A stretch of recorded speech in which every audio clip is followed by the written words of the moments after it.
Happy Saturday, you handsome lot. Anyway, I'm not going to show you the vehicle, but you can all probably tell what vehicle it is from underneath. It is a Ford Transit, and I've had the vehicle brought into me for a little bit of diagnostic work, and the customer said, Baz, my van is flat. It won't go up a hill. I just don't know what's the matter with it. Can you have a little look at it? Of course we can. Now, first thing is first, what we're going to do is get a diagnostic tool and do a full health report on the vehicle, which I have done. If we go around to the PCM, and we've got cylinder 4 glow plug open circuit. Now let's have a little look and see what fault codes are in other modules. ABS, because the dashboard is lit up like a Christmas tree, and we've got front right wheel tone, which is faulty. So I'll show you that shortly and what I found.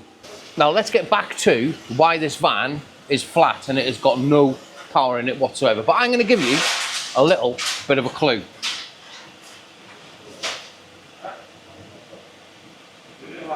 Now, we haven't got any fault codes for a DPF.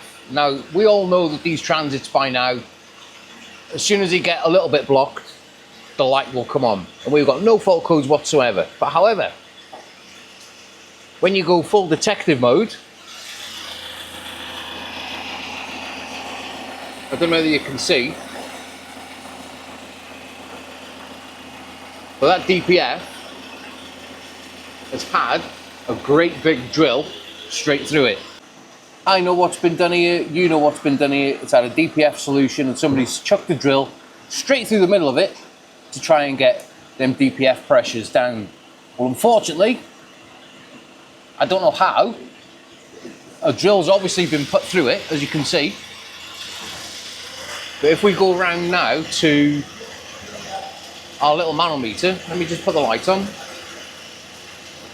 I can show you.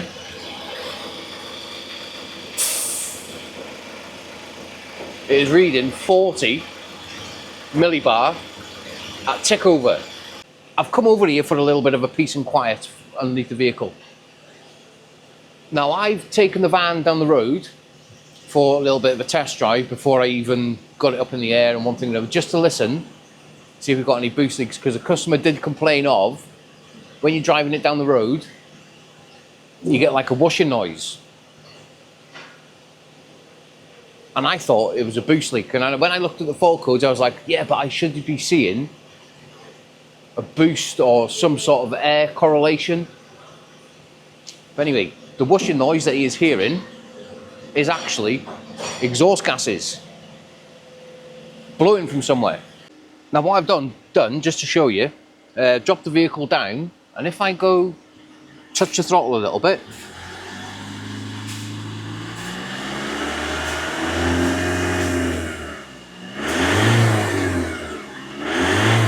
that goes straight to high. Now really, a DPF should be roughly, let me just turn this bleeping off, should be roughly around about, it can vary really, in between 60 and 80 millibars. Might be a little bit less. Some vehicles are different. You'd expect to see on a Transit probably about, I don't know what, 60-ish millibars, 70 millibars at 3,000 RPM-ish, something like that. So we're going to have to get this van reflashed back to standard, put the original software back on it, a new DPF, but we're not going to rule out a boost leak. But I'm going to take the vehicle back up in the air and show you what I found with the ABS ring. Now let's have a little look at this front right ABS tone wheel. Now if you don't know what a tone wheel is, it is like a little magnetic strip that goes on the wheel bearing that sends a signal to the sensor for the wheel speed. And if I just get my little camera, and it'll just fit inside there, we should be able to see. Let me have a little look. You should be able to see right there, that little magnetic strip has failed and come away. And that is what's causing all them lights to come on the hill. The hill assist, the ABS, all the lights on. Right, now we know what that is. Now just for a little bit of peace of mind, because it does sound like a boost leak, I'm just going to chuck a smoke tester on it. We're going to check that intake system for leaks, because these are also prone for splitting intercooler pipes. I'm pretty certain it hasn't got a leak. I'll be surprised if it has, but there's no harm in checking, is there? As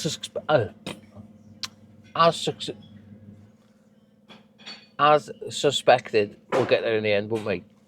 There is no boost leaks,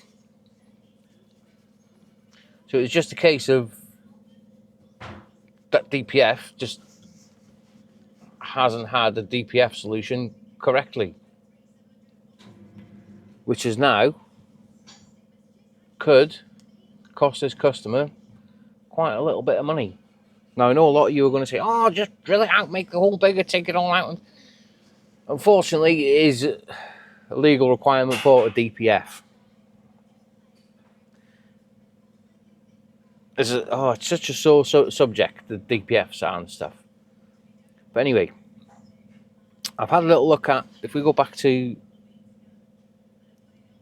diagnostics side of things, we read the fault code, which is, I can't get comfy, is cylinder 4 glow plug. If we go around to the freeze frame data, now that glow plug, it's going to tell me what mileage it failed. Was 230,000 kilometers, which is 140. Hang on. Let me have a little.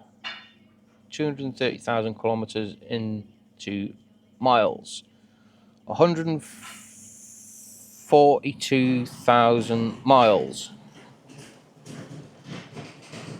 which is in 144. Now, it could have been erased before and the fault comes straight back up, because as soon as you clear a fault code, it erases all the freeze frame data. So if you're ever doing diagnostic work, it's one of the first things that I kind of say to anybody: has it been worked on? Has it been played with? Obviously this customer didn't know, because if somebody's deleted fault codes previous to you looking at it, the freeze frame data could help you diagnose the vehicle, if that makes sense. So every time you clear it, you're clearing the freeze frame data behind it. Yeah, quite interesting. There's more to diagnosing than just plugging a scanner in, reading the fault code. So I'm not going to clear these fault codes. Obviously, we're going to have a word with the customer and have a little look and see what he wants to do with his vehicle. This video just goes to show that you have to think out of the box sometimes, because there's a lot of people that just rely on a fault code and they go, oh yeah, there's no fault codes at all, we'll put a glow plug in and see how it goes. Would you find that DPF blocked? I don't know. But I think at the minute there's just far too many people going, oh yeah, no, I can't fix it, let's just get it mapped out or get a solution. And when it does come in for proper diagnosis, and like this fault now with this van being flat, going up hills and stuff, it can sort of throw you down a rabbit hole. And that is my Saturday morning, pretty well. Saturday morning diag, I think I've got another little Diag job to have a little look at. I think a Honda with a DPF issue. It's all DPF issues this morning. Anyway, I know it's a short video, but that is what I've been up to today. These cars can, you know what? These cars can be an absolute nightmare. You know, when they've had all these like AdBoost solutions and stuff deleted and fault codes deleted from the ECU, it can make, if you don't know the vehicle, it can make the job hard for you. But anyway, I hope you've enjoyed the video, and I hope you've all had a good weekend. And if you've made it this far in the video, please don't forget to hit that like. Hey? How would I get the seat off that bike? We'll rip it off now. No. I'm taking one bolt out, but I'll come and have a look now. there must be a clip or some fucking thing. We'll have a I look. can't fucking find it. Oh. Hey? Anyway, if you've liked the video and you made it this far, please don't forget to hit that like and subscribe. And I will definitely see you on the next one. Take it easy, and let's get it sent.